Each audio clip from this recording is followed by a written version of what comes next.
নমস্কাৰ বন্ধুসকল, এই যে লাইটিং কোম্পানীৰ তৰফৰ পৰা সকলোকে মই আন্তৰিক শুভেচ্ছা জ্ঞাপন কৰিছোঁ। মোৰ নাম হাফিজুৰ ৰহমান। মই আজি পিঠাৰ চাউল গুড়ি কৰা ডাইৰেক্ট আপোনালোকক কাষ্টমাৰ ৰিভিউ ভিডিঅ' মই আজি আপোনালোকৰ ওচৰত দাঙি ধৰিছোঁ। চাই লওক, ইয়াতে দুখন মেচিন ফিটিং হৈ আছে, দুটা মেচিনতে কাষ্টমাৰ লাগি আছে। চাই লওক, মই ডাইৰেক্ট কাষ্টমাৰ ৰিভিউ দিছোঁ। চাই লওক, এইখন এখন 30 সাইজৰ হয়, ছিংগল ফেজৰ 3 HP মটৰ ইয়াতে চলি আছে। ইয়াতে RPM মিলাই দিয়া আছে। চাওক, এইগিলা চব পিঠাৰ চাউল গুড়া হৈ আছে। ইয়াত চাই লওক, ইমান লাইন কৰি আছে। ডাইৰেক্ট কাষ্টমাৰ ৰিভিউ ভিডিঅ' দিছোঁ মই। ইয়াত চাই লওক, আৰু এখন আমাৰ ভিতৰত চলি আছে, মই সেইখনকো দেখাম।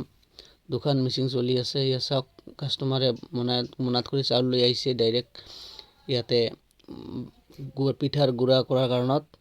গতিকে এই ধৰণৰ এখন ছিংগল ফেজৰ যদি পিঠাৰ চাউল গুড়া কৰা মেচিন আপোনালোকক লাগে, আপোনালোকে তলত ডিছক্ৰিপশ্যনত দিয়া নম্বৰত যোগাযোগ কৰিলে আপোনালোকে ল'ব পাৰিব। এইখন একদম ছিংগল ফেজ হয়, ঘৰৰ 220 কাৰেণ্টতে চলিব। আপোনাৰ ঘৰৰ ফেমিলিয়ে এইখন চলাব পাৰিব। আৰু এখন মই দেখাইছোঁ, আমাৰ ঘৰৰ ভিতৰত আছে। চাওক, ইয়াতো আমাৰ লাগি আছে, কাষ্টমাৰ লাইন কৰি আছে। মই দেখাইছোঁ। ইয়াত চাওক, এইখনতো কিমান স্পীড চাউল আহি আছে। চাওক, মই দেখাইছোঁ। গতিকে মোৰ ভিডিঅ' বনাৰ ইমান এক্সপিৰিয়েঞ্চ নাই, তথাপিও আজি এখন পিঠাৰ চাউল গুড়া কৰা 30 সাইজৰ মেচিন মই আজি আপোনালোকৰ ওচৰত দাঙি ধৰিলোঁ। এইখন খুব সুন্দৰ মেচিন হয়। এইখন প্ৰতি ঘণ্টাত আপোনাৰ 50ৰ পৰা 60 কিলো চাউল আপোনালোকে গুড়া কৰিব পাৰিব। চাওক, যদি প্ৰতি কিলো চাউল 10 টকাকৈও হয়, ঘণ্টাত আপোনালোকে মিনিমাম 500 পৰা 600 টকা ইনকাম কৰিব পাৰিব। দিনত 2-3 ঘণ্টা কাম কৰিলে আপোনালোকৰ মিনিমাম দিনত 1000 টকা আপোনালোকে ইনকাম কৰিব পাৰিব। খুব কম পইচাৰ বাজেটত অধিক ইনকাম আপোনালোকে এইখন মেচিনেদি কৰিব পাৰিব। মই ইয়াৰ গুড়াও দেখাম, আজি কিমান মিহি হয় মই দেখাম। গতিকে এই মেচিনখন হ'ল 30 সাইজ। এনেকুৱা 40 সাইজ লাগিলেও পাব, 50 সাইজ লাগিলেও পাব। 50 সাইজ 40 সাইজ এইগিলা হ'ল 440 হয়। এইগিলা প্ৰতি ঘণ্টাত 150 পৰা 200 কেজি প্ৰডাকশ্যন কৰে। কিন্তু এইখন মেচিন হয় 50 পৰা 60 কেজি।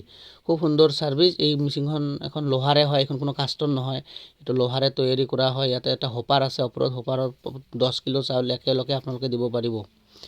আৰু এই মেচিনখন একদম ছিংগল ফেজ, আপোনাৰ ঘৰৰ কাৰেণ্টতে চলিব। ইয়াৰ কোনো প্ৰব্লেম নাই, ঘৰৰ কাৰেণ্টতে আপোনালোকে চলাব পাৰিব।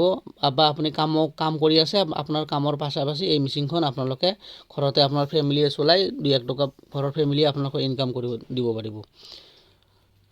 গতিকে মোৰ চেনেলটো যদি ভাল লাগে আপোনালোকে অলপ লাইক কৰিব, শ্বেয়াৰ কৰিব, আৰু মোৰ চেনেলটো ছাবস্ক্ৰাইব কৰি বেল নটিফিকেশ্যনটো আপোনালোকে দবাই ৰাখিব।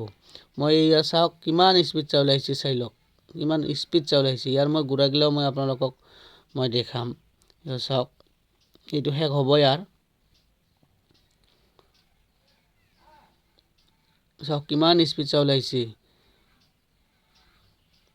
এই মেচিনখন ল'লে আপোনালোকে 100% আপোনালোকে কমাৰ্চিয়েল হিচাপতো ইউজ কৰিব পাৰিব, 100% ইনকাম কৰিব পাৰিব। চাওক, ডাইৰেক্ট মই আজি কাষ্টমাৰ ৰিভিউ দিছোঁ, কাষ্টমাৰ কেনেকৈ লাইন কৰি লাগি আছে মই সেইটোও আপোনালোকৰ ওচৰত দেখালোঁ। মোনাত কৰি কাষ্টমাৰে চাউল লৈ আহিছে, এটাৰ পিছত এটা লাইন বাই লাইন মই আজি আপোনালোকক দেখালোঁ যে কেনেকৈ কাষ্টমাৰ লাইন কৰি আছে। ডাইৰেক্ট কাষ্টমাৰ ৰিভিউ ভিডিঅ' দিছোঁ মই আপোনালোকৰ ওচৰত। এয়া অলৰেডি শেষ হৈ গ'ল। এয়া চাওক, মই এইবাৰ গুড়াগিলা আপোনালোকৰ ওচৰত খুলি দেখাম, কিমান মিহি হৈছে চাব আপোনালোকে।